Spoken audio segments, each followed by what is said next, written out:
You know those people on Facebook that you don't even know that try to add you?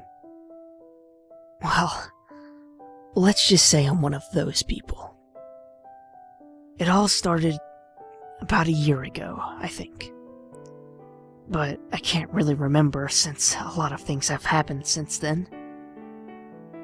Let's just start at the beginning. I never really had any intention to join Facebook. I was a first-class loner and I seldom had any friends. I didn't want to humiliate myself by letting the whole world know how much of a loser I was.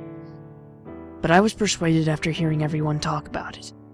Not to me, of course, but around me. Just loud enough for me to be able to hear. I hated how no one ever talked to me. It was like I didn't even exist or something. Like my very existence meant nothing to them. I was tired of being a complete outcast, so I decided to create my very own Facebook.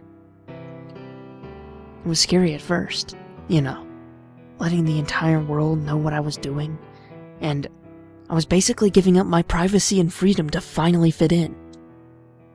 The irony of the whole thing was that I was afraid of letting stalkers and serial killers know what I was up to. But I'll get to why that statement turned out to be ironic later. Anyhow, at first, Facebook seemed very foreign to me. I had 0 messages, 0 notifications, and 0 friend invites. It was just like in the real world, only this time the whole world could see it. But regardless, I worked up the courage and started exploring the site. I still remember the first thing I did when I started using it. I remember so clearly. The game about fishes. You know that game, right? That game was my favorite. I used to spend hours on it. I would buy countless fish, and then not feed them to watch them die.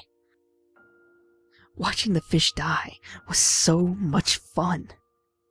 I would have probably stayed there forever. If not for that first friend request.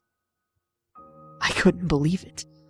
Somebody wanted to be my friend. I eagerly clicked to accept. It was the best feeling that I could ever describe. So here's where my story begins. After I clicked on his profile, I saw what Facebook was really about. He had countless statuses, all with at least 5 likes each.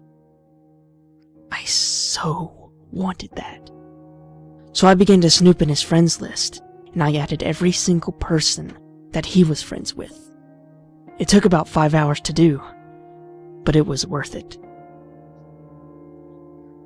Before long, my page had grown from 1 friend to nearly 12, and of those friends who accepted, I knew absolutely nothing about them.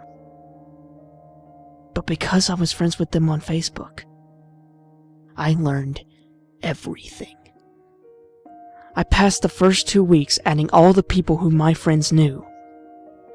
And once they became my friends, I added everyone that they knew. Yes, my popularity was growing.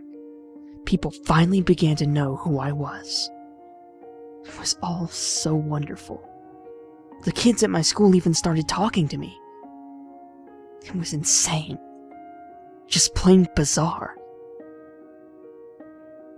I began to fall in love with Facebook. Addicted, if you will. I hated not being on it. The thought of not knowing what everyone was doing or what they were thinking was overwhelming. I hated it. The school hours felt like spending an eternity in hell. But I spent every single moment I had free on the site. I began dreaming about using it. And soon enough, I stopped dreaming altogether. I developed insomnia, which was great for me because I knew I could spend an infinite amount of time on Facebook, especially since the school year had just ended. It was great being able to spend every single waking moment of my life on Facebook. But spending so much time on it allowed me to also see the dark side of Facebook. There were people on there that wouldn't accept my friend requests. I had sent tens of thousands.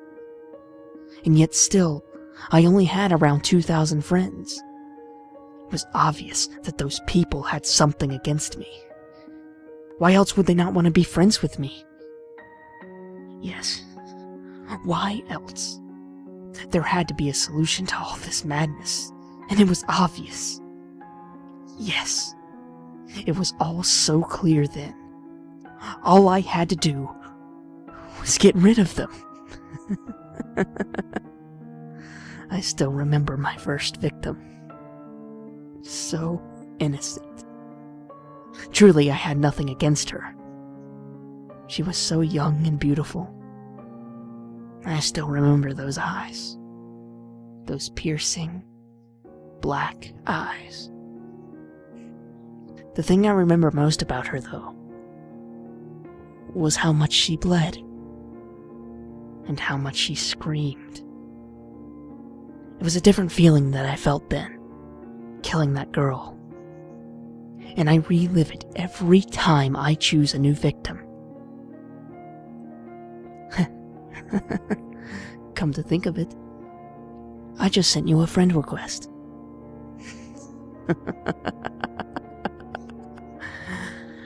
I'd think twice about denying it if I were you.